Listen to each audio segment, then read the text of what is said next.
So did Trump just try to humiliate NATO? And did Europe just take it? Or are they going to do? I don't know. But you guys ever watch a man get humiliated live on TV and then actually thank the guy who did it? Because that is just what happened in Europe.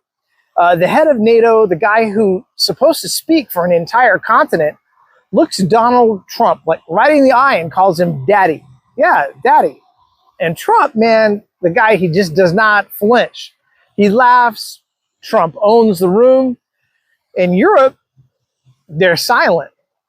All right, no warm up, no easing into this. Let's talk about this one and dive right in.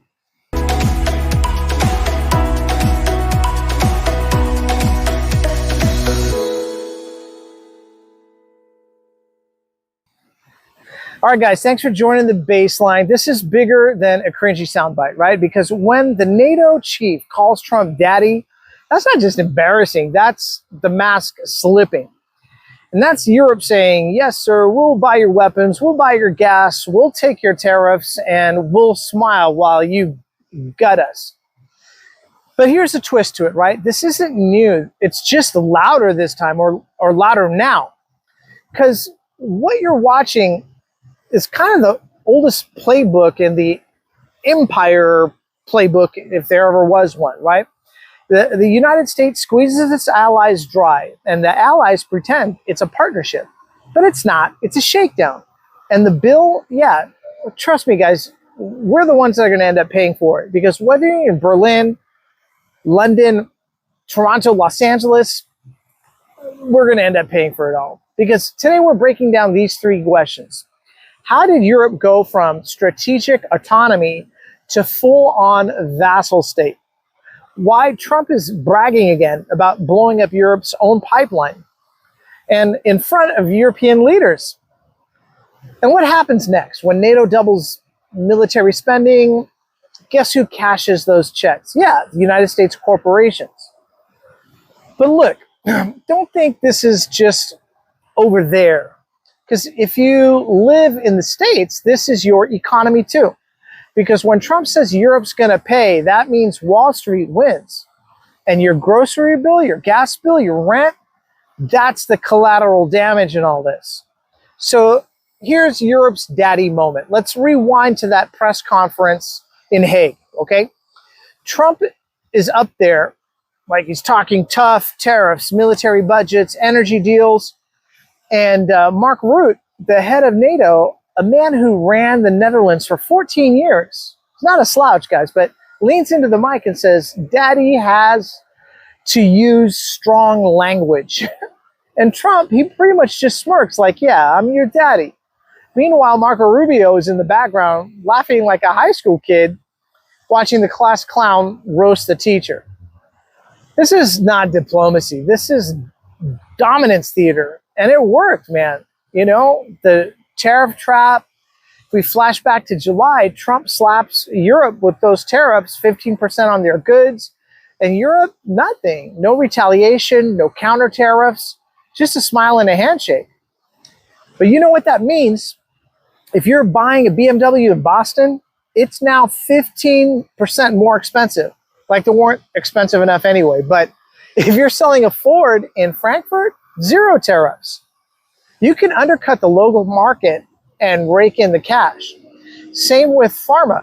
American drugs flood the market cheap, while European meds skyrocket here. And Trump, he goes on stage and says, hey, they're going to pay for it. Spoiler, they're not. Importers here pay. Consumers here pay. But the corporations, they eat good. You know, so Nord Stream, this was the big boast, right? Then there's the Nord Stream bombshell. Trump, sitting across from Germany's new chancellor, brags again about stopping Nord Stream 2. Now, this was a pipeline Europe really wanted. It's cheap, efficient energy straight from Russia, built by European and Russian companies. And Trump says, I killed it. Nobody else, just me. And Europe just sits there, right? No pushback, no outrage, just nods like, thanks, daddy. Meanwhile, United States energy companies step in. shipping overpriced LNG across the Atlantic. And Europe foots the bill. Now, you're cold in Berlin this winter. That's why, because the war economy. And here's the kicker. NATO just raised the bar. Not 2% of GDP for defense, not 4%. Now they want 5%. And you know what? Who makes that? Those tanks, those missiles, the comtech that all has to be interpolable. NATO, not Europe, the United States military industrial complex. So yes, Lockheed Martin, Raytheon, and all those usual suspects are about to get obscene contracts, hundreds of billions, while European hospitals cut budgets. Schools slash funding, social programs vanish. You know what they call that? Tribute. Europe is paying tribute to the empire. Now, what's the bigger picture here? Because if you think this is just about Trump, now you guys got to think again. Biden did the same thing, just a lot quieter. Democrats smile when they do things like this. Trump brags while he cashes the checks. But the result is the same. Europe dependent, US corporations rich, working people end up getting screwed. And here's the wild part about the whole thing. While Europe bends over, the rest of the world is like saying, no, we're good. BRICS is expanding. Global sovereign countries are diversifying away from the dollar. Multipolarity isn't coming, it's here. Over half the world's population is already in the BRICS orbit. Meanwhile, Europe, still clinging to daddy. It's got to be tough, right? But let me be as real as we can about this. This isn't about geopolitics. This is about your economy, your paycheck, your retirement account, your kids' future. Because when the United States props up its empire on tariffs, on energy control, on military dominance, we all pay. And if you think that power grab stops in Brussels or Berlin, you haven't been paying any attention. And remember, none of this matters if you don't know what NATO's cooking up next. Because trust me, the next play, it's already on the table. And the twist, we're all maybe not ready for it. But stay tuned, because we're going to go through this in the next episodes. We're going to be breaking down how exactly that breaks down for 5% for defense. That pledge could turn into the biggest transfer of wealth from workers to weapons. And it's going to be one of the history makers, guys. All right. You guys think I got this all right, all wrong? Let me know what you think in the comment section below. I read all your comments. I'd love to answer all of them as well.